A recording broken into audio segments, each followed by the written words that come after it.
माँ के मन की दुष्टता अभी भी नहीं जा रही। मन में सोचता है कि मेरे पास आखिरी शस्त्र भी बचा हुआ है।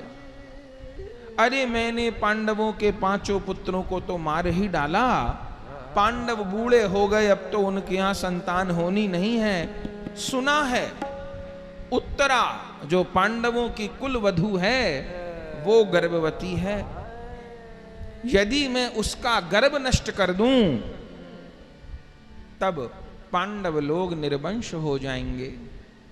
तब आखिरी ब्रह्मास्त्र उत्तरा के गर्भ पर छोड़ दिया है। और उस समय श्री कृष्ण द्वारिका जाने की तैयारी कर रहे थे। ये झांकी है इस समय की। श्री कृष्ण द्वारिका जाने के लिए तैयार हैं। उनका सामान भी रथ में रखा जा चुका है। 5 पांडव, बुआ कुंती, देवी द्रौपदी, देवी सुभद्रा भगवान को छोड़ने के लिए आए हैं। रोकना चाहते हैं पर भगवान तो नहीं रुकेंगे, उनको जाना है। बस भगवान रथ में बैठना ही चाहते थे कि उसी समय उत्तरा भागी आई। क्या कहती हुई, पाहि पाहि महायोगिन देव देव जगतपते नान्यम त्वद्भयं पश्ये यत्र मृत्यु परस्परम। पाहि माम रक्ष माम। हे श्री कृष्ण मैं तुम्हारी शरण हूं।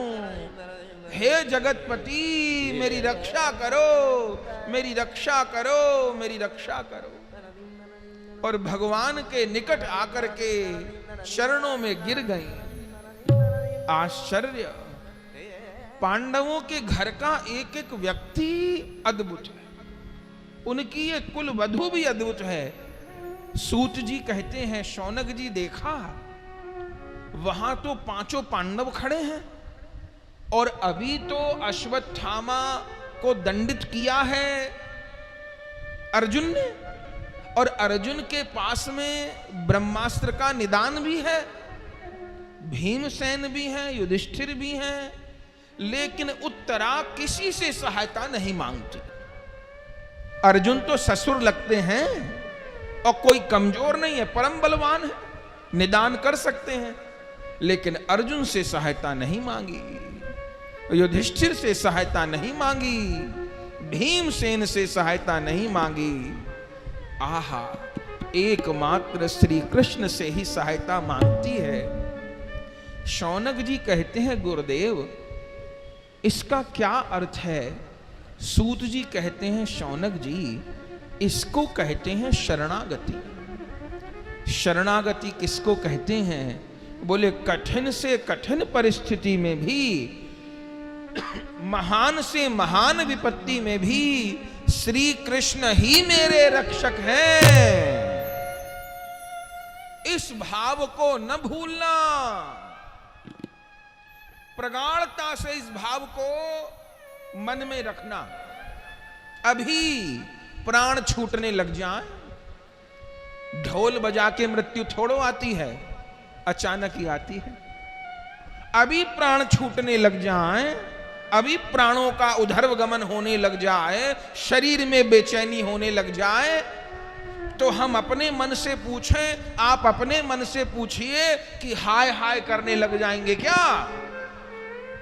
पर्स देखने लग जाएंगे, मोबाइल टटोलने लग जाएंगे।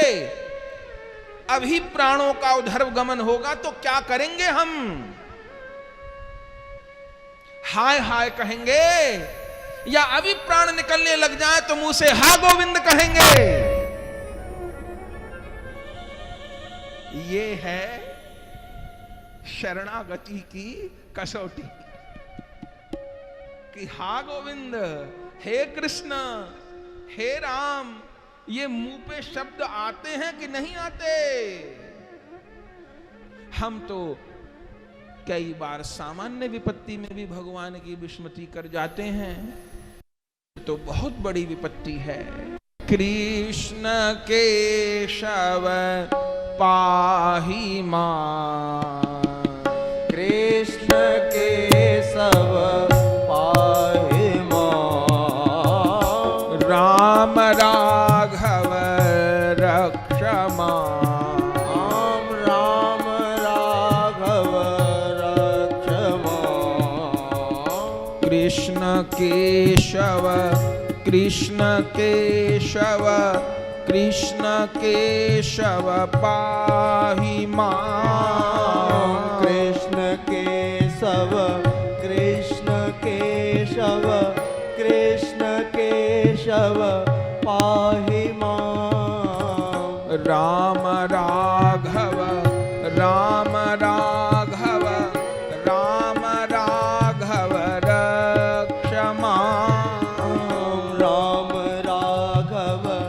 राम राघव राम राघव रक्ष मां, कृष्ण केशव कृष्ण केशव कृष्ण केशव पाहि मां, कृष्ण केशव कृष्ण केशव कृष्ण केशव पाहि मां, राम राघव राम राघव राम राघव रक्ष मां, राम राघव राम राघव राम राघव रक्ष मां, कृष्ण केशव कृष्ण केशव कृष्ण केशव पाहि मां, कृष्ण केशव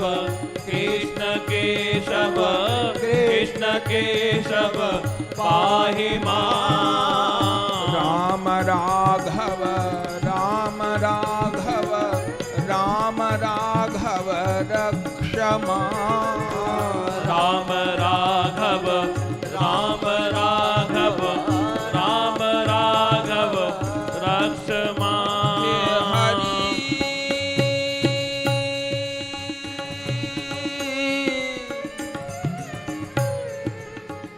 हे हरि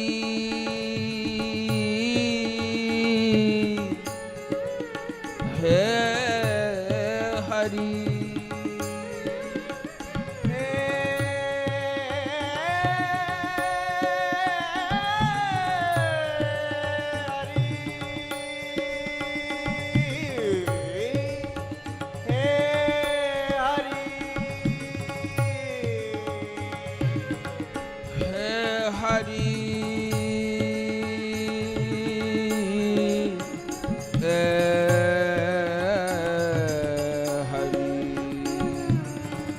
इतनी कहाँ है ताकत हे श्याम सुंदर जू, इतनी कहाँ है ताकत हे श्याम सुंदर जू, जो कि ध्रुव के समान एक पैर पे खड़ा रहूं,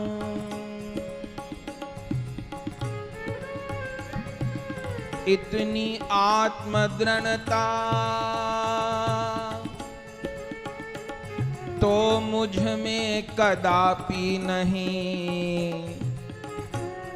जो कि भीष्म के समान दृढ़ प्रतिज्ञा पे अड़ा रहूं, मीरा सी चाह मुझ में कदापि नहीं, जो कि प्रेम के सागर में नित्य उमड़ा रहूं, इसलिए एक सरल उपाय अपनाया मैंने, प्यारे तेरे नाम के आधार पे डटा रहूं, प्यारे तेरे नाम के आधार पे डटा रहूं, प्यारे तेरे नाम के आधार पे डटा रहूं, प्यारे तेरे नाम के आधार पे डटा रहूं। कृष्ण केशव कृष्ण केशव कृष्ण केशव पाहि मां।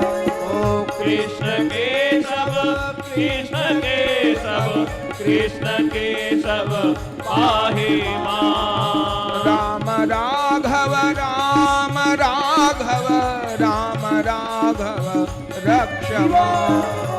राम राघव राम राघव राम राघव रक्ष मां। कृष्ण केशव पाहि मां। कृष्ण केशव पाहि मां। राम राघव रक्ष मां। राम राघव रक्ष मां। कृष्ण केशव पाहि मां। कृष्ण केशव पाहि मां। राम राघव रक्ष मां। राम राघव रक्ष मां। कृष्ण केशव पाहि मां। कृष्ण केशव पाहि मां। राम राघव रक्ष मां। राम राघव रक्ष मां। कृष्ण केशव पाहि मां। कृष्ण केशव पाहि मां। राम राघव रक्ष मां। राम राघव रक्ष मां। कृष्ण केशव पाहि मां। कृष्ण केशव पाहि मां। राम राघव रक्ष मां। राम राघव रक्ष मां। आहा, जिसे मृत्यु के समय भी कीर्तन सूझे ऐसी उत्तरा है। गर्भवती है, 3 महीने का गर्भ है और ब्रह्मास्त्र जलाने को तैयार है, पर ऐसी अवस्था में भी श्री कृष्ण के चरण पकड़ के विलाप करती है। कृष्ण केशव पाहि मां। राम राघव रक्ष मां। जो कहा तुरंत भगवान ने उठा लिया। क्या हुआ बेटी? सो कहती है, हे श्री कृष्ण, ये अश्वत्थामा का ब्रह्मास्त्र मुझे नष्ट कर देना चाहता है, मेरे गर्भ को नष्ट कर देना चाहता है। हे श्री कृष्ण, मैं आपकी शरण हूं, मुझे मरने में कोई कष्ट नहीं, मुझे मरने से कोई हानि भी नहीं होगी, लेकिन मेरे गर्भस्थ बालक की रक्षा हो जाए, भले मेरी मृत्यु हो जाए। भगवान ने कहा ऐसा क्यों? संसार में डॉक्टर कहे कि या तो मां बचेगी या बालक बचेगा तो जय हो, हलचल नहीं करेगी, या तो मां बचेगी या बालक बचेगा। यदि डॉक्टर ये बात कहे तो फिर घर वाले क्या कहते हैं कि मां बच जाए, बालक भले न बचे। लेकिन तुम कहती हो कि मेरा बालक बच जाए, मैं ना बचूं, ऐसा क्यों? तब उत्तरा कहती है, प्रभु पहली बात तो ये कि मेरे गर्भ में जो जीव है ये आपका भक्त है, तो भक्तों की रक्षा तो आप करते हैं। बोले तुमको कैसे पता कि ये मेरा भक्त है? बोले महाराज इसके 2 कारण हैं। पहली बात तो ये है कि पांडवों के वंश में कोई अभक्त नहीं आ सकता, ये तो पांडवों का वंशज है ना, तो पांडवों के वंश में कोई अभक्त नहीं आएगा, उनके रक्त से कोई अभक्त नहीं आएगा। और दूसरी बात ये कि 3 महीने का मुझको गर्भ है, मुझे अनुभव होता है कि गर्भ में बैठा वो बालक आपका नाम जप रहा है, श्री कृष्ण शरणम ममा, श्री कृष्ण शरणम ममा, ऐसा मुझे अनुभव होता है। तो आप तो भक्त की रक्षा करने वाले हो, हे प्रभु मेरी भले मृत्यु होती हो पर मेरे बालक की रक्षा करो। वह भगवान प्रसन्न हो गए और उस समय बड़ी प्रसिद्ध कथा है कि अंगुष्ठ आकार भगवान ने बनाया है और उत्तरा के गर्भ में प्रविष्ट हो गए। तो ये एक बड़ी अद्भुत घटना घटी है। कौशल्या जी के गर्भ में रहे कि नहीं रहे, देवकी जी यशोदा जी इनके गर्भ में रहे कि नहीं रहे, इस पर चर्चा हो सकती है। चूंकि रामायण कहती हैं मम उर्सो बासी यह उपहासी सुनत धीर मत छिर न रहे। भगवान उर में रहते हैं, उदर में नहीं रहते, संत आचार्य कहते हैं। लेकिन उत्तरा के तो उदर में रहे, ये तो बात पक्की है।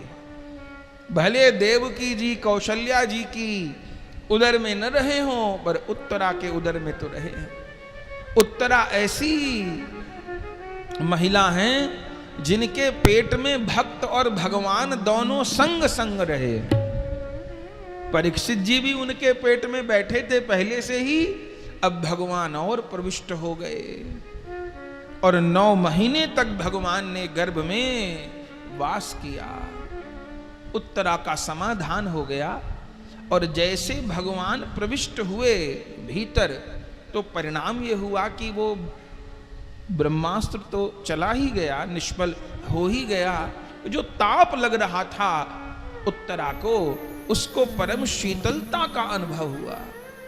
तो उत्तरा का भगवान ने रक्षण किया और भगवान को जाना था, रथ में बैठने को तैयार थे। इसी समय कुंती बुआ आगे बढ़ करके आई हैं और इस समय कुंती बुआ ने भगवान की स्तुति की है। यह भागवत जी की प्रथम स्तुति है। यहाँ कुंती स्तुति करती हैं भगवान की और बड़ी सुंदर स्तुति करती हैं।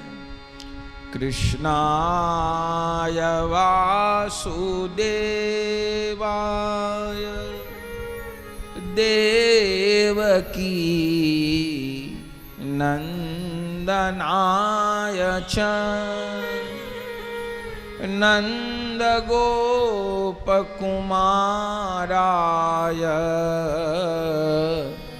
गोविंदाय नमो नमः। नमः पंकज नाभाय नमः पंकज मालिने नमः पंकज नेत्राय नमस्ते पंकजाग्रये कृष्णाय वासुदेवाय। भगवान की स्तुति कर रही हैं, भगवान को प्रणाम करती हैं। हे श्री कृष्ण आपको प्रणाम है। हे भैया वसुदेव के पुत्र वासुदेव आपको प्रणाम है। हे भाभी देवकी के पुत्र देवकी नंदन तुमको प्रणाम है। भगवान ने ध्यान ही नहीं दिया। कुंती बुआ ने पूछा प्रभु मैं तो स्तुति करती हूं, आप मेरी ओर देखते ही नहीं, ऐसा क्यों? भगवान ने हंस के कहा अरे बुआ तुम मेरी स्तुति कर रही हो कि अपने भैया भाभी को याद कर रही हो? कहती हो भैया वसुदेव के पुत्र वासुदेव को प्रणाम, भाभी देवकी के पुत्र देवकी नंदन को प्रणाम। कुंती बुआ ने कहा समझ गई मैं। तो पहले कहा कृष्णाय वासुदेवाय देवकी नंदनाय च, और फिर अगली पंक्ति में क्या कहा? नंद गोप कुमाराय गोविंदाय नमो नमः। नंद गोप के पुत्र नंदलाल को, यशोदा नंदन को मैं प्रणाम करती हूँ, गोविंद को मैं प्रणाम करती हूँ।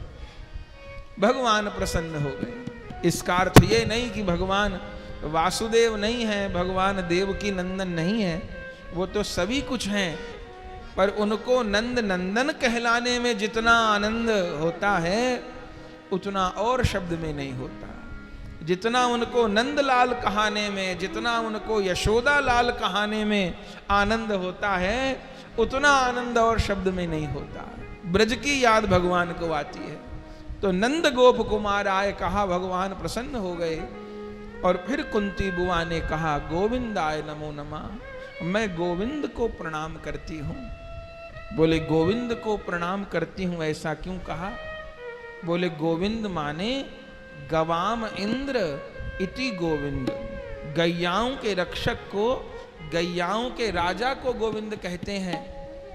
कुंती बुआ मानो कहती हूँ कि तुम तो गैयाओं के रक्षक हो, मैं भी एक बूढ़ी गाय हूँ, हे श्री कृष्ण मेरी भी रक्षा करो।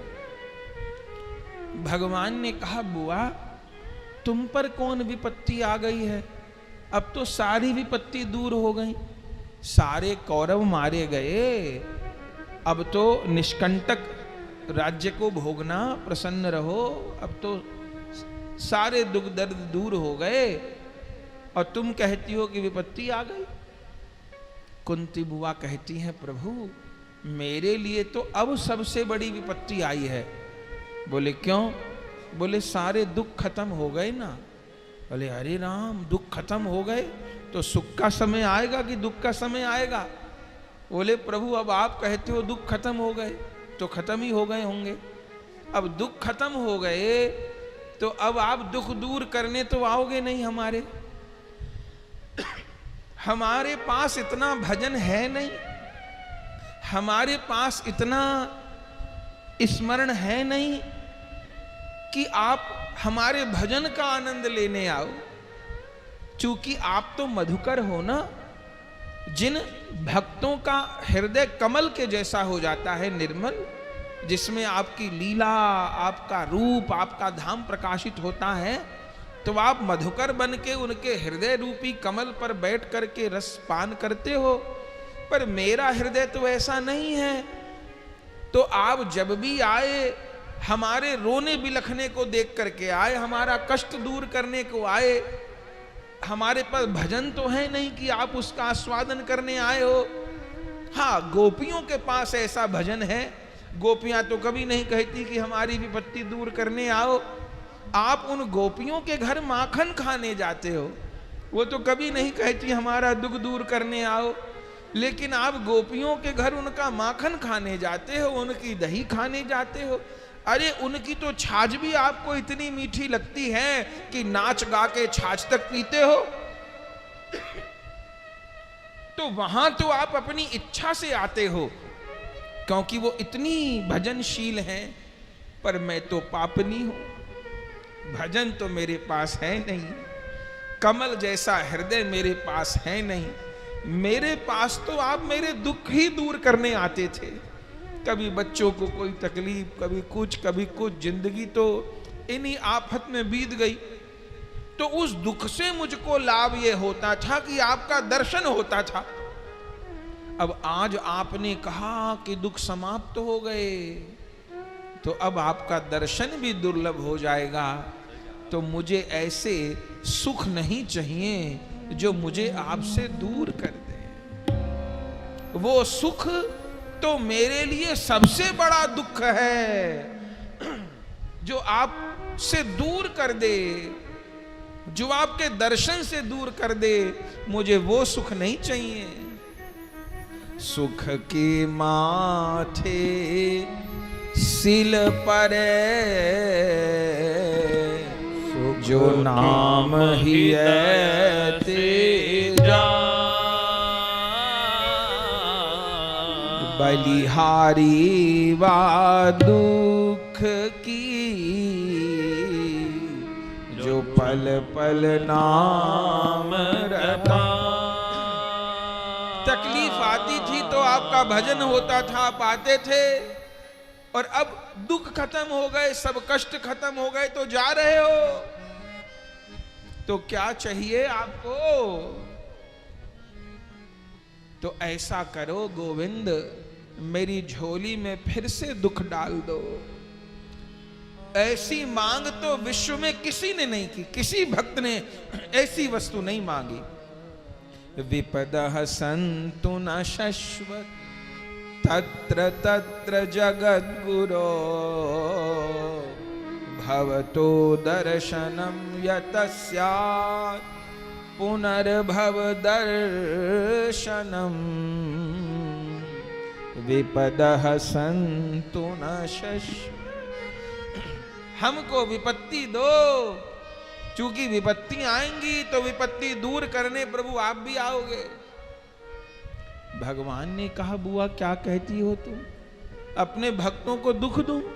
मैं तो अपने भक्तों को कभी दुख नहीं देता। वो तो मुझे पता है कि भक्त पर जो दुख आता है वो उसी का कोई प्रारब्ध होता है। आप थोड़ो दुख देते हो, जीव का कर्म ही उसको दुख देता है। आप तो दुख दूर करने आते हो। तो बताओ, क्या मेरे भाग के जो दुख थे वो खत्म हो गए? तो अब मुझे अपनी ओर से और दुख दे दो, ताकि दुख हरण का मुझे दर्शन होता रहे। हे श्री कृष्ण, मुझे तो तुम्हारे भजन की लालसा है। कृपा तो इतनी की आपने कि जितनी कृपा आपने अपनी माता पे भी नहीं की, अपने पिता पे भी नहीं की। कैसे?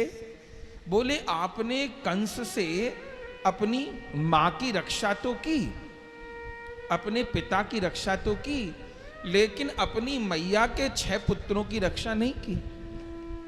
आपके पूर्व में आपके 6 भाइयों को कंस ने मार डाला, तो देवकी भाभी की तो रक्षा की, पर 6 पुत्रों की रक्षा नहीं की। लेकिन इस कुंती की तो 5 पुत्रों के साथ बार बार रक्षा की। तो कृपा तो आपने मुझे अपनी मां से ज्यादा प्रदान की, पर तकलीफ इस बात की है कि मुझसे भजन नहीं हो पाया। तकलीफ इस बात की है, मैं तो चाहती थी कभी मैं भी यशोदा रानी की तरह माखन खवाऊं।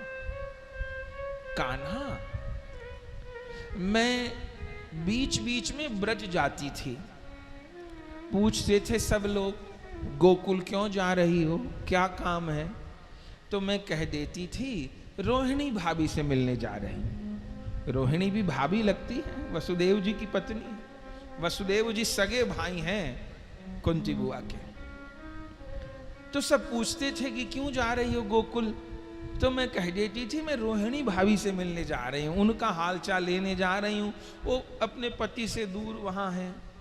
पर ये मैं कहती थी, मैं वास्तव में रोहिणी भाभी से मिलने नहीं जाती थी, मैं तो आपका दर्शन करने जाती थी वहाँ।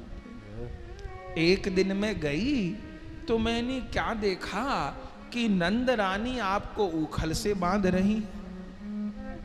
जिस दिन दाम बंधन लीला हुई, अपने आचार्य लोग टीका करते हैं, उस दिन कुंती बुआ वहीं थी, पर उन्होंने दर्शन किया, बोली नहीं, इसलिए उनका कोई संवाद नहीं है।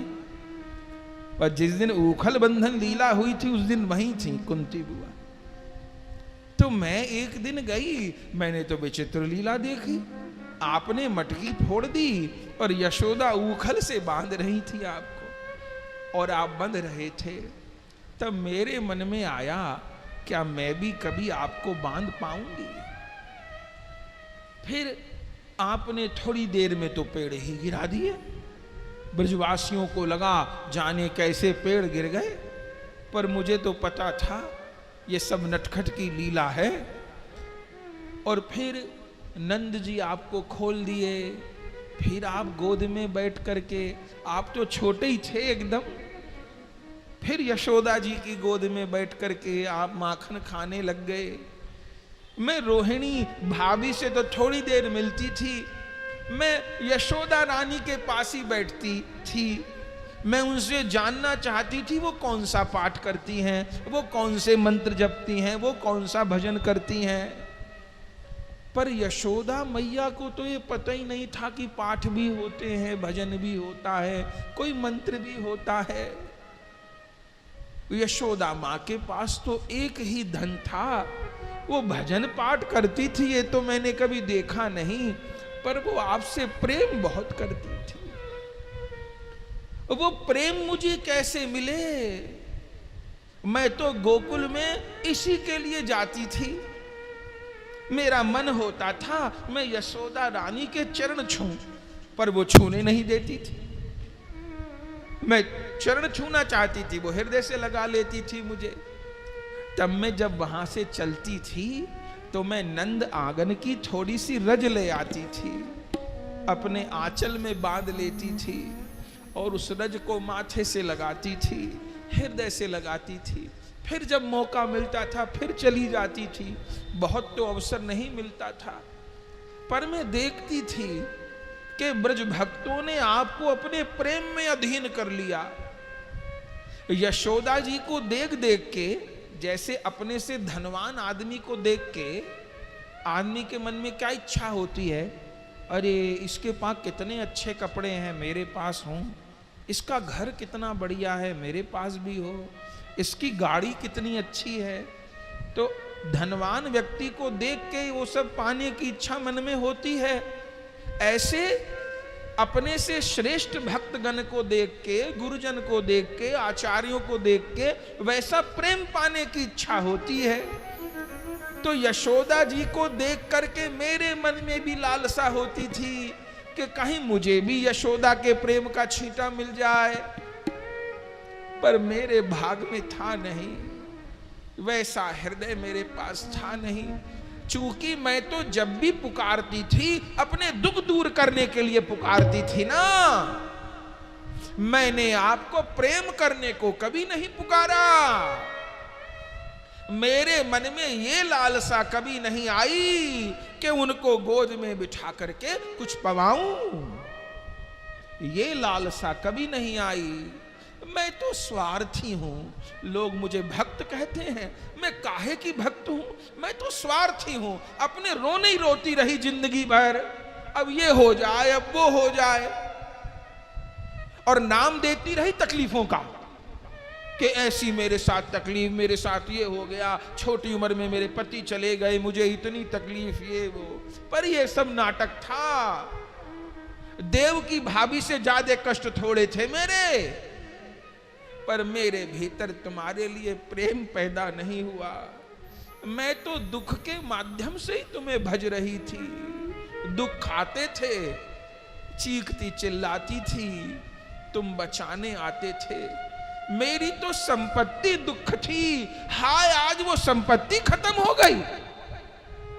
अब मुझे और दुख वाली संपत्ति दो कन्हैया, तेरा स्मरण बने, तुम्हारा दर्शन हो।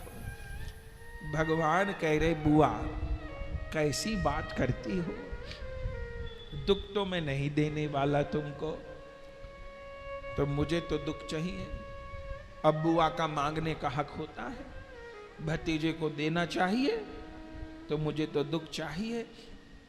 भगवान ने कहा दुख तो नहीं दूंगा मैं, पर मुझे पता है कि तुम दुख क्यों मांग रही हो, इसलिए दुख मांग रही हो चूंकि मैं जा रहा हूं। तो ठीक है, अब मैं नहीं जाऊंगा, अब मैं नहीं जाऊंगा। पहली बार ऐसा हुआ कि बिना किसी दुख दूर करने के लिए भगवान रुके नहीं। आए तो लगातार ही भगवान, पांडवों पे तो कितनी कृपा, लेकिन हर प्रसंग में आप देखेंगे कि कोई संकट था, उसी को दूर करने आए। भले जंगल में आए, वो दुर्वासा जी की कथा है, कितनी कथाएं हैं महाभारत में, लेकिन जब भी आए भगवान आप देखेंगे कि हर बार दुख ही दूर करने आए। कुंती बुआ को इस बात का कष्ट है कि कभी हमारे प्रेम का आस्वादन करने भगवान नहीं आए। ऐसा हुआ है ब्रज भक्तों के साथ। ब्रज भक्तों ने कभी नहीं पुकारा कि हमको ये तकलीफ है कि दूर कर दो, ऐसा नहीं। वहां तो भगवान उनके प्रेम में वशीभूत होकर पीछे पीछे भागते हैं। उसका कारण क्या है कि ब्रज भक्तों की जो भक्ति है वह निष्काम है। माने संसार की वस्तु तो कुंती बुआ को भी नहीं चाहिए, लेकिन दुख में तो वो पुकारती हैं। तो ब्रज भक्त इससे भी आगे हैं। उनका कोई दुख ही नहीं है, उनको दुखों को विचारने का कोई समय नहीं है। अरे ठाकुर जी ब्रज छोड़ के मथुरा चले गए और यशोदा जी पत्र लिखती हैं देवकी जी के लिए। सूरदास जी वर्णन करते हैं क्या क्या पत्र में लिखती हैं। एक बार नहीं कहती कि मैं दुखी हूं। क्या लिखती हैं? लाला को स्नान के समय गुनगुना जल मिल जाता है कि नहीं मिल जाता? लाला के स्नान के जल में देवकी बहन थोड़ी केसर डाल दिया करो। लाला को उबटना लगा के कोई नहलाता है कि नहीं नहलाता? लाला को सवेरे माखन रोटी बहुत अच्छी लगती है तो सवेरे कोई माखन रोटी देता है कि नहीं देता? लाला को धौरी गैया का दूध बहुत प्रिय है तो धौरी गैया का दूध, लाला को ताजी दही मिलती है कि नहीं मिलती? ये सब बातें बोलती है। जिसका सर्वस्व चला गया हो वो उस समय भी भगवान के सुख का चिंतन करे। ये तो बहुत आगे की बात है। एक तो सांसारिक चिंतन है, वो तो गया काम से, उससे तो भक्ति नहीं होगी। इसका चिंतन ही संसार से जुड़ा रहता है। फिर भक्ति मार्ग में भी आके इसलिए भगवान की शरण आए कि मेरे दुख दूर हो। ये भक्ति तो है पर श्रेष्ठ भक्ति नहीं है कि बस अपने दुख का ही चिंतन है। बुरा तो नहीं है, अच्छा है, ठीक है, पर ये रस रूपा भक्ति नहीं है। ये वृंदावन का मार्ग नहीं है, ये प्रेमियों का मार्ग नहीं है कि हमेशा अपने दुख ही दूर करने के लिए भगवान को पुकारते हैं। सदा सूची ही सुनाते रहते हैं कि अब ऐसा कर दो, वैसा कर दो। कभी प्रभु के सुख का चिंतन हुआ? कभी ऐसा कहा कि यह अभिलाष की सोरी मोरी, यह अभिलाष की सोरी मोरी। कभी ये कहा हमने? सुनिएगा। सोरी मोरे, यह अभिलाष की सोरी मोरी। क्या अभिलाषा? तुम लालन संग मुदित विराजो, मोहे करो मुख चंद चकोरी। तुम लालन संग मुदित विराजो, मोहे करो मुख चंद चकोरी।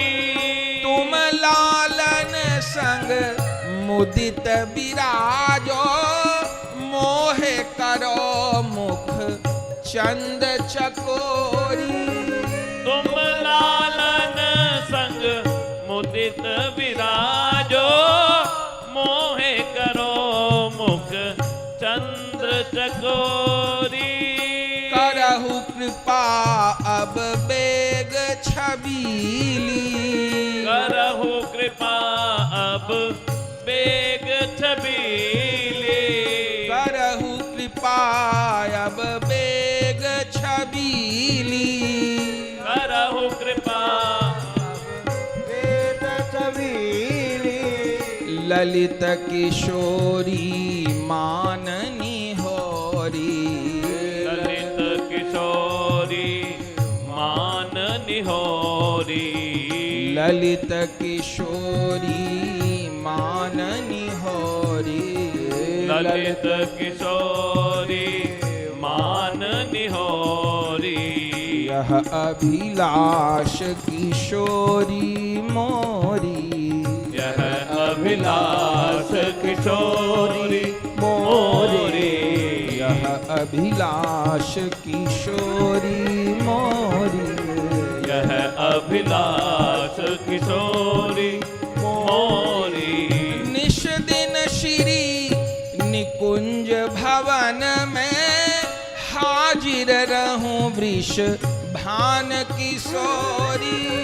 निश दिन श्री निकुंज भवन में हाजिर रहूं वृषभान किशोरी। निश दिन श्री निकुंज भवन में हाजिर रहूं वृषभान किशोरी। निश दिन श्री निकुंज भवन में हाजिर रहूं वृषभान किशोरी। तुम लालन संग मुदित विराजो, तुम लालन संग मुदित विराजो।